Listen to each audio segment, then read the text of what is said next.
A Journey with Literacy, a retrospective and projection towards the future by Adrian Hogendorn. Literacy is and has always been an integral part of my life.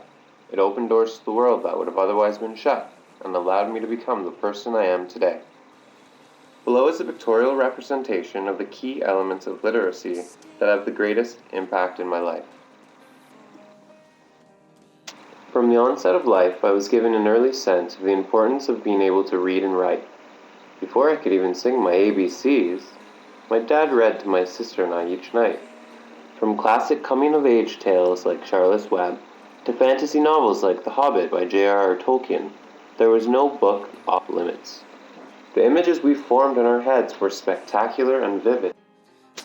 My babushka often cared for me after school. She would recite Russian poetry, read fables, and tell me tales of morality. As I began French immersion in kindergarten, we struck a deal one afternoon. Babushka would teach me Russian in exchange for lessons in French. A 5-year-old instructing his grandma on the delicacies of the French narrative. I guess I was born to teach. At the behest of my father, our language learning sessions soon came to an end. He was concerned that I would fall behind on my reading and writing in French and English.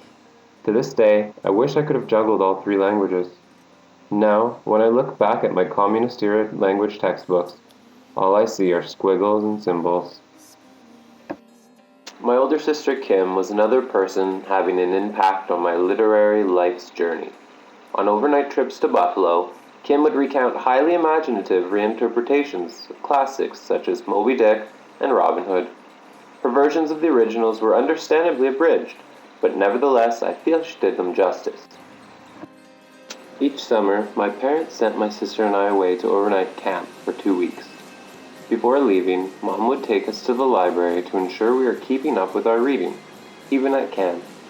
I remember being a big fan of choose-your-own-adventure books. As I entered early adolescence, I remember specific novels my grade 5 teacher, Madame Ciosio, recommended I read. Being completely enthralled by Lois Lowry's novel The Giver was rather instrumental in expanding my perceptions about the world at large. The Giver is set in a futuristic world where things are very different. Everyone conforms to a sameness. There are no emotions, no color, no music, no love. Madame Ciosio presented The Girl Who Owned a City by O.T. Nelson as a read-aloud in a very compelling and captivating way. The basic premise of the book is that the children of the world are left to piece together civilization after a mysterious virus strikes down everyone over the age of 13. I remember my imagination running wild. I'm so grateful that this teacher had the courage to take us along with her, tackling books not often deemed appropriate at that age level. I aspire to expand the horizons of my future students as Madame Ciosio did for me, while at the same time instilling in me a sense of awe and wonder.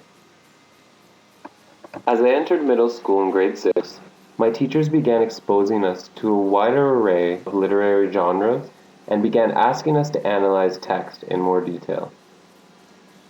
As a change of pace, I remember my teacher, Mr. LePage, allowing the class to reenact a scene from The Adventures of Tom Sawyer. My imagination soared, and I was temporarily lifted out of the classroom and into the bayou. I just love the way a good book can do that. I felt empowered and motivated by these young protagonists, who, at my age, were out solving mysteries and causing mayhem. As I entered high school, I was struck down by a mysterious illness.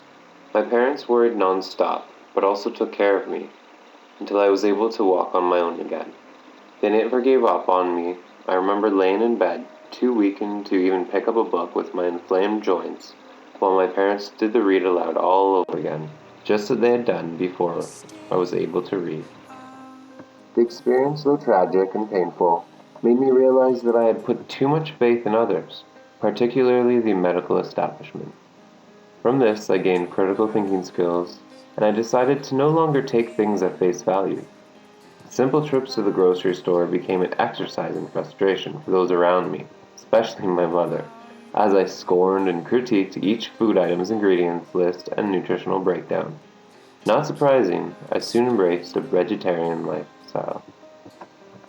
My journey with literacy was rekindled while overseas 2 years ago, where I volunteered on organic farms in France, Spain, and Portugal.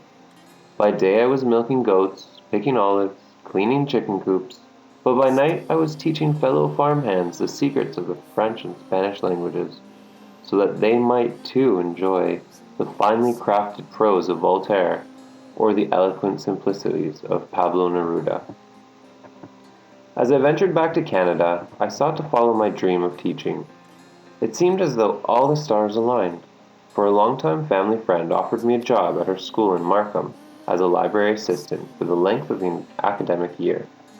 I was able to share my love of reading with a new generation of youngsters. My passion for literature was created by my family, by certain teachers, and by a handful of amazing books.